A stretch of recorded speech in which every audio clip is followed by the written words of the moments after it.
Hey, Jim Slick Audio, post 2017 NAMM. I'm still tired. We got back Monday night. It's now Thursday evening, and I'm still tired. But anyways, boy, what a great show. So I first have my hand on something here and want to show everyone we're upgrading to a new R4000 on our own studio. So Chris, if you would. So we practice what we preach. This is our new guy that we have pretty loaded up. Great machines, man. These things just run like a banshee. So we've got two terabyte SSDs in RAID 1 in this machine for our studio for the OS. We've got two. I think I did 6 terabyte. Let's pull one out. Take a look, shall we? 4 terabyte. Hey, 4 terabyte drives. So gotta love us hot swap stuff. So we've got four 4 terabyte drives here, to RAID 1 and RAID 1. So 4 terabyte, and that would be for like samples and the like, and then this would be for data, which is more than I'm probably going to need. So that is, and there's a Blu-ray writer in this one. I don't know why I did that. I just felt like it. But anyways, I could have done right on with a DVD, but DVD RW, which most of you are probably going to do. Anyway, so this. So that's a brand new R4000. That is a Thunderbolt 3 machine and 128 gig of RAM. I think I did an 8-core Xeon in that. I think so. Don't remember. It's a memory thing, man. Post NAMM, it's like everything goes and I melt down. So I'd ordered this 3-4 weeks ago. So it takes about 3 to 4 weeks to get one of our machines. By the way, these things are custom made, and we do burn them in at the shop. So. It's here. Pardon my messy studio. Sorry, a lot of stuff going on. We're moving a lot of stuff and changing. I do have a cheat sheet here, so if you see me rattling around with a piece of paper, you'll at least know. So enough about that machine. Let's talk about NAMM. We saw some really interesting changes and it made me very excited as the CEO of a PC company. That caters to the audio market. Mac has been controlling this industry for a long time, and it had its place. I mean, let's rewind the clock, guys. 10 years, 2007. 2007, the Mac Pro was out.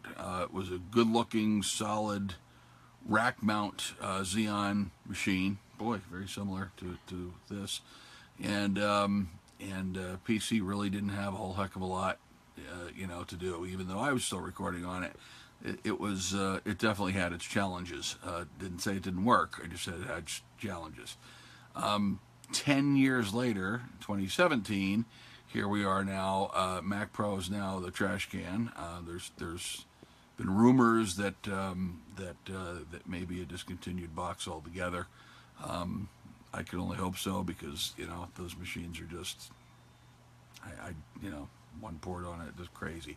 So the overwhelming response that I'm trying to get at here is that we had most folks turn around and say to us, hey, we've had it with trying to deal with 18-year-old technology. We need new machines.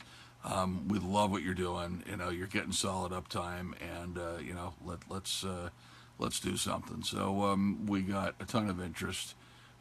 We've got a lot of the other manufacturers. Van Instruments gave us a couple pointers. Thank you. Motu, Personas, Focusrite. Thank you guys. Appreciate it. And because they know, and UA as well. So they know that our machines can haul and really do the job. So if they didn't, and they didn't know that we touted the uptime that we did, we certainly wouldn't have their attention. We have all their attentions. And then some other really cool things. We had a very, very famous producer, an engineer, stop by, and they're going to be picking up 3 machines for their studio. It's guys, we are becoming a force that you all are going to have to reckon with. So Anyway, Dustin has a question. oh, He was asking hi, about, Dustin. He was asking about the machine. Is this the one with the 2 terabytes of RAM? So you kind of went. You kind of answered that a little bit, but Yeah, tell him about the possibilities of one of these machines. sure. Like high end. Dustin, how are you? If we met at the show, Chris is looking at the display. I am looking at the back of my iPhone. So, anyways, no, this is not the machine with 2 terabytes of RAM. This is our 4000 series. The max of this box is 128 gig right now. Will soon be 256 gig. For my studio needs, 128 gigs, a lot of memory. So I did 128 in mine. You're thinking of the 5000 series, which is capable of doing 2 terabytes of RAM, which is completely insane, and I don't think anybody's ever going to order that. As a matter of fact, if you did try to order one today, the chips aren't even allocated out yet, so we can even get it. I think the biggest we could do is 1 terabyte, but it's going to be an any day kind of a thing now that we'll be able to do it. But quite honestly, why you'd need that much memory, I have no idea. But even if you're doing the heaviest of projects, I mean, 256 gig is probably more than enough. I mean, my God, I'm running hospitals and on our IT side of it, I'm running hospitals and surgery centers on less than that, with running virtual machines. So 256 gig for what we're doing in the audio world should be way more than enough than you're ever going to need. But if you do need more, we can get it for you for sure. It just gets very expensive when you get into the really, really large chips. And there's another thing too in the 5000 series. I have chosen to use what's called ECC registered memory. That is error checking correcting, and registered. I don't even want to get into the technicalities of that. But bottom line is, it is a very stable memory, and it's checking for errors constantly. No, if you do end up with a problem, and it turns into let's just say somebody blue screens or a Mac crashes or locks up, look, people that write apps are programmers, and they don't work for Microsoft, they don't work for Apple, they work for whoever, whatever software that you happen to buy, Avid, Pro Tools, etc., etc. And look, they're human. Occasionally they make mistakes and they write code incorrectly, and it overwrites on top of where the operating system should be in memory, or it writes to something in what's called the ring zero or layer zero, and of the instruction set of the CPU. So that really pisses the operating system off, because nobody's supposed to be writing to that. Most of the time the OS can go stay out, and just simply block the instruction from happening, and nothing happens. But once in a great while, 1 in a million chance, if not even greater, you get a situation where the machine will lock or freeze or blow up or what have you. So when we use ECC registered memory, we cut that down by a factor of about 100. So that 1 in a million chance turns into a 1 in a billion chance. Now, with the ECC registered memory, we have a limit to the size chip. So right now, the most we can do out of that is 256 gig. But if we move out of the ECC registered, then we can go up to ridiculous counts. So, look, we're waiting for Micron and the various manufacturers that we work with from the memory side, to even develop the chips. But ECC registered is typically what you'd find in the most critical servers that are out there. And if you go reading about it, it's you're going to read a couple of disadvantages on speed and a couple of other things. I'm here to tell you, for as fast as it is and as fast as these are, it doesn't freaking matter. We as a human race tend to get hung up on certain specs. I do own a Corvette, for example, and it's a Stingray. I bought the Stingray, 460 horsepower. I'm a speed freak. So, without a doubt, I'm just an admitted speed freak. If you saw my Corvette stuff that I've got around, I just love I love going fast. Automobiles that like exceed 100 miles an hour. That kind of stuff gets me very excited and happy and fun, as I'm grinning already. So, but the point I'm trying to make is I almost bought a Z06 at the same time at 650 horsepower, and they were identical color, identical car. You could barely tell the difference between the two, other than one was 1.5 inches wider than the other one, and had slightly different wheels. Other than that, the cars are identical. And I almost spent $40,000 more, like an idiot. Well, I wasn't an idiot. So buying that vehicle for 189 more horsepower. And the point that I'm trying to get at with that is unless you've got a racetrack, that Corvette was going to do nothing but cause me a lot of headaches because the tires run out, or they wear out after about 3,000 miles, a little bit less than. So I'd be doing a $4,000 round of tires every year, or maybe twice a year. And I don't know about you, I can't afford that.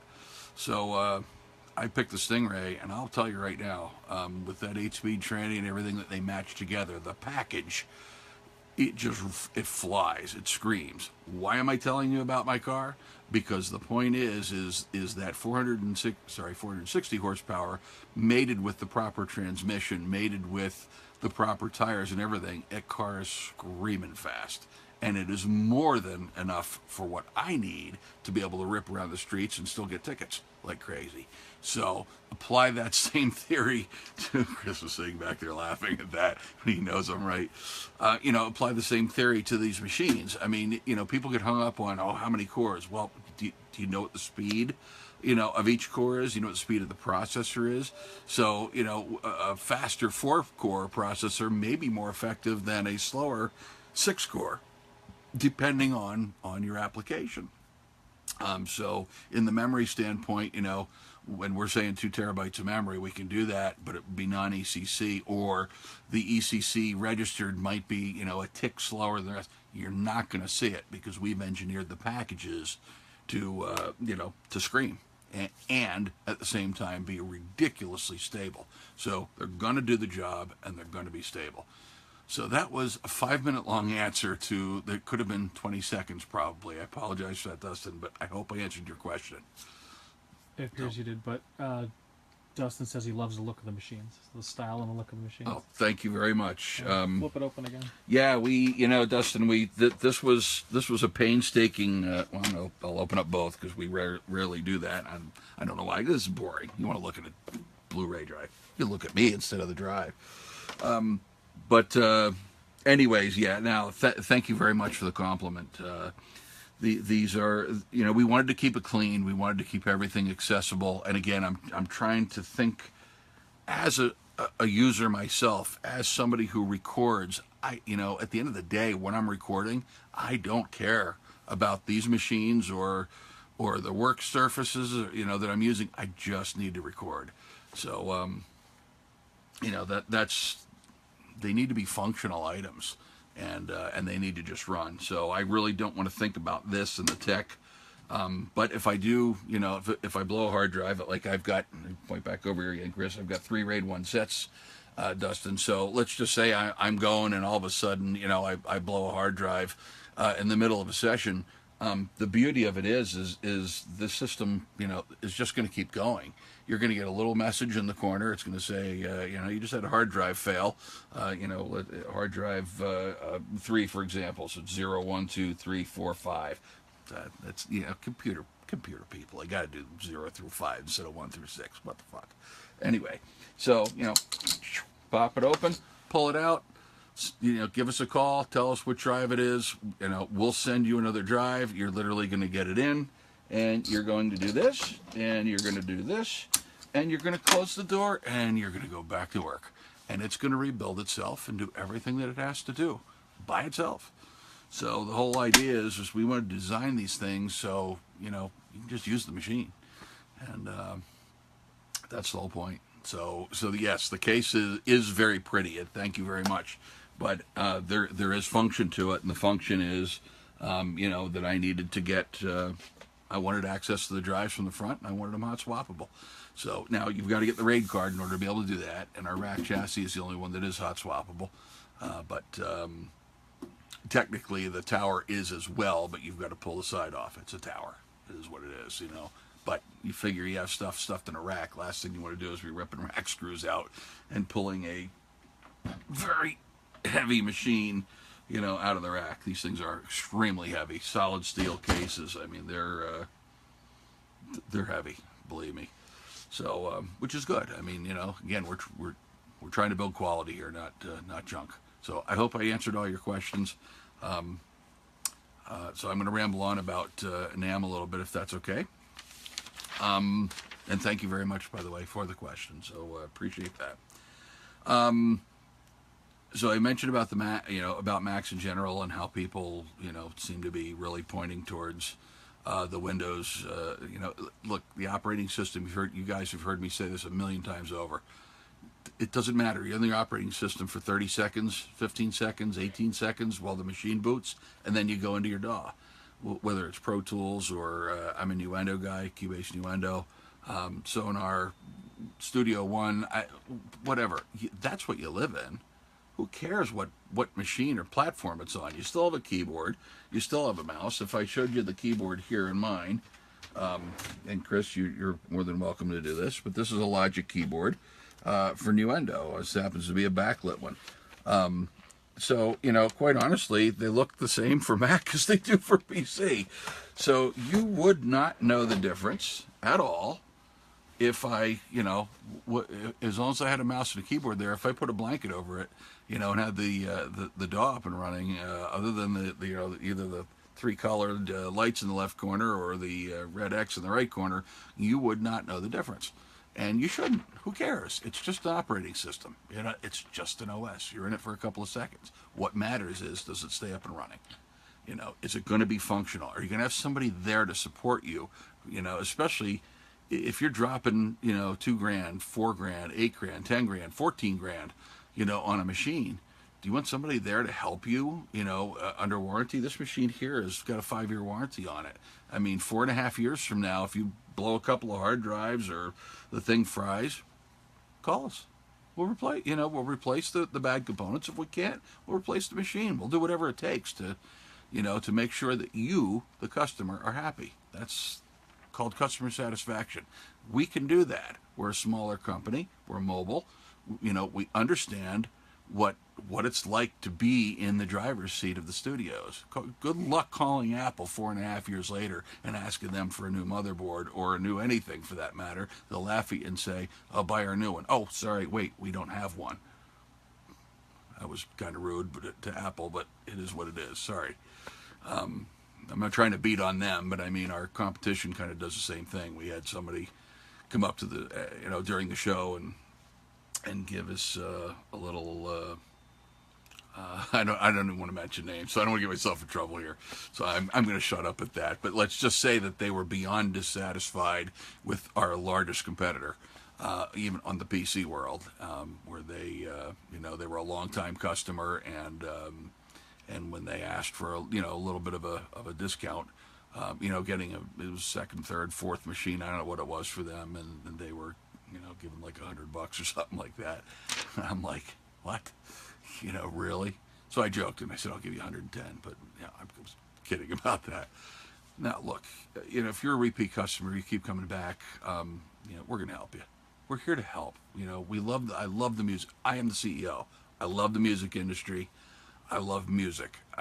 It's what keeps me sane at the end of a day, sometimes during the day, because I got to crank up Devin Townsend or Blue Oyster Cult or something just to keep my own sanity. So, you know, it's for the love of music, man, you know, and writing songs, playing guitar, keyboards, what have you. I'm just a little keyboard controller here, but anyways, so enough rambling about that. So that's pretty much, you know, what I took away from the show the most.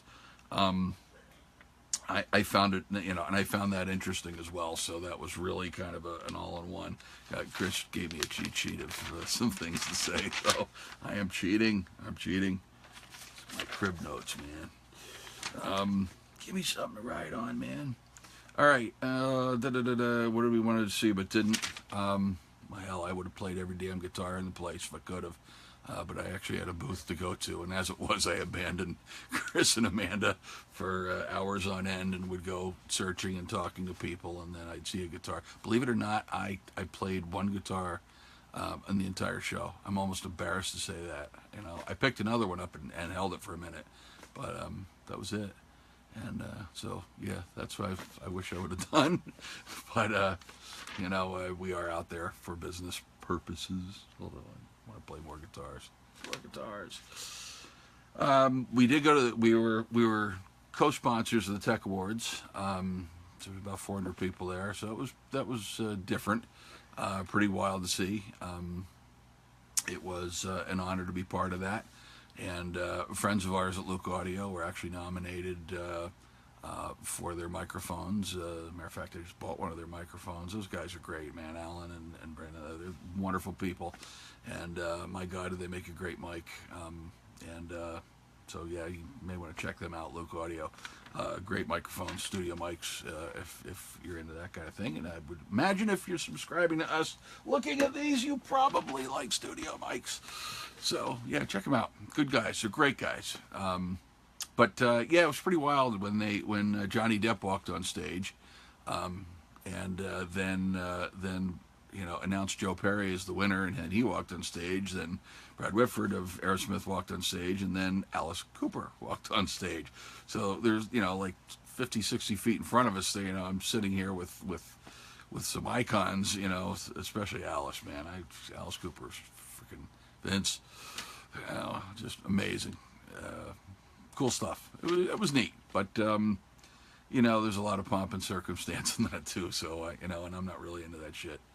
I'm just kind of a down to earth guy, and I'd rather, you know, party with people, relax, chill out, listen to tunes, you know, play guitar, than sit there and you know, all dressed up and, you know, and sipping wine and fucking bullshit right there to that. So anyways, but it was part of it. It was kind of cool. It was neat to see.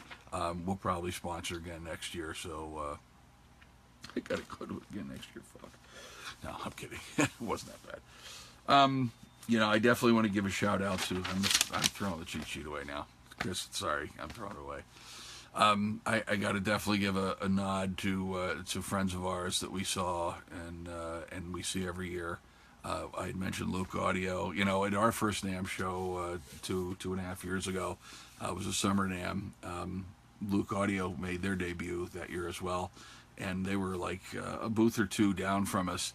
And we were so bored because nobody was coming to see either our booths. We were taking paper balls and we were throwing them at each other. And, you know, again, great guys. It's, you know, you can tell I'm a 51-year-old freaking child. You know, I'm sitting here throwing paper balls at, you know, at people and NAMM. But it was, they're great people. So to Luke Audio, great folks. Warrior Guitars, JD and his family, man, they're great people. They got put in Hall D this year, right in by the food court, and I felt bad for them in the percussion section. You know what I mean? And it got very loud for them, and they had a very difficult time hearing. We know we got stuck there last year, and but anyways, you know, they're wonderful people, great guitars, phenomenal guitars, and then we have. GNG. Giulio Negrini makes some of the nicest freaking guitars you'd ever want to see, and Dr. Viosi, who was with him, my dear God, you want to talk about a ripping guitar player? Yeah, I thought I could play until I saw the likes of, I grew up in Easton with Greg Howe grew up in Easton, so, you know, when I see those guys play, I melt. Then I saw Dr. Viosi play, and watched a couple of his videos, and I almost fell over. Check him out. We'll link a couple. We'll put links to. All right, yeah, we'll put some links to some of his videos. You'll shit. I'm telling you, it's nuts. He's just crazy. He could play Petrucci note for note verbatim. He's doing classical stuff. He's out of my league, man. I you know, again, I thought I could play until I saw that. I was like, whoa, okay, yeah, next. I give up. But anyways, those guys, great friends of ours, and they're just wonderful people. And, you know, and Julio's, you know, GNG Guitars, If you've never seen them, you didn't make it to the booth. They were in Hall. It's a B or C this year, Chris. Was it C? C. See. It was in C, and they were right on the main aisle in the boutique guitar section, which they will be there again next year. I know they're thinking about doing Summer NAMM. We're thinking about doing Summer NAMM. We're not sure if we're going to do it. Neither are they. Need to assess the damages from this year, from Winter NAMM. It's an expensive show, guys. But you're never going to know who we are until we do that. But anyways, Giulio makes some incredible instruments. What a gifted luthier. Man, I'll tell you, he just, you're going to see 3 of his little toys that he built for me, the triplets, and they're going to be here tomorrow, actually. He shipped them out from the show. So they're the guitars I got to pick up. They're my frickin' own guitars, So it's not like I got to pick up, whatever. Oh, I know. I picked up Devin Townsend's guitar, too. I was playing his. Yeah, I forgot about that. But anyway, so, let me see who... We'll put links to them also. We're going to put links to all these guys for you, to Luke and GNG and Dr. Viosi, Warrior.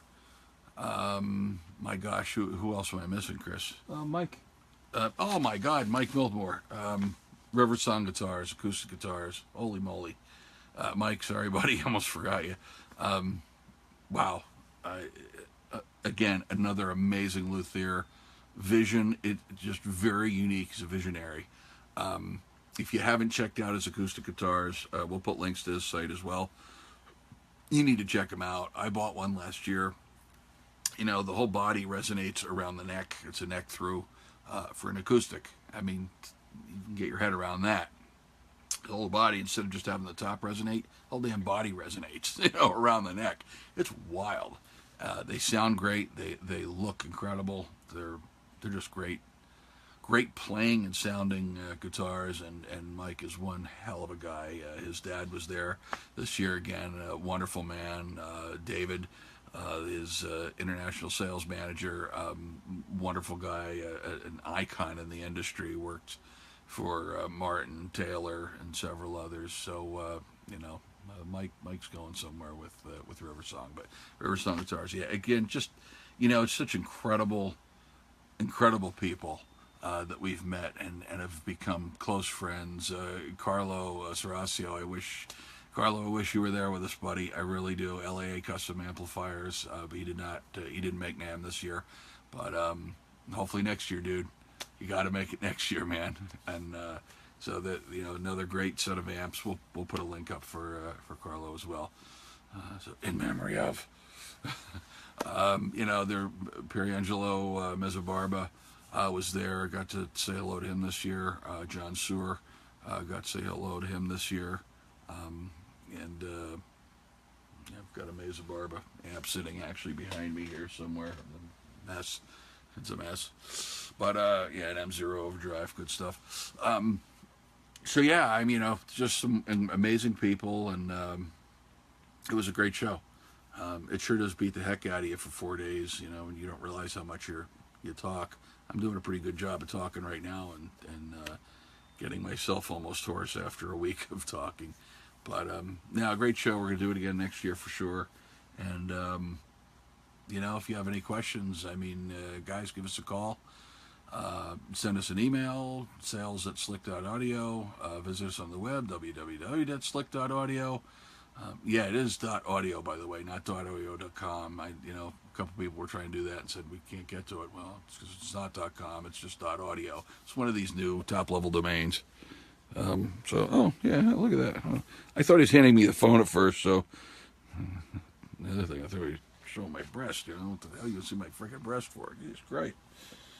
God damn it! I'm kidding. So, it's phone number 570-371-5800. Follow the prompts for Slick Audio, not Slick Cyber Systems, unless you want to get the help desk and somebody asking you if you want to need help with a computer or need to buy a computer, and a non-audio computer. So, we do have that other company. So if you call and hear both, don't be freaked out by it. That is perfectly normal. We have two companies, and right now, it shares a number. At some point, it may not. I'm not sure how we're going to do that in the future, and I'll deal with it when I have to deal with it. So, folks, I'm going to say au revoir at this point. Thank you for listening. Thank you for watching. Again, any questions, give me a yell, man. I'll be glad to help. Dustin, thank you very much for your questions. And, hey, I hope to see y'all soon. Cheers.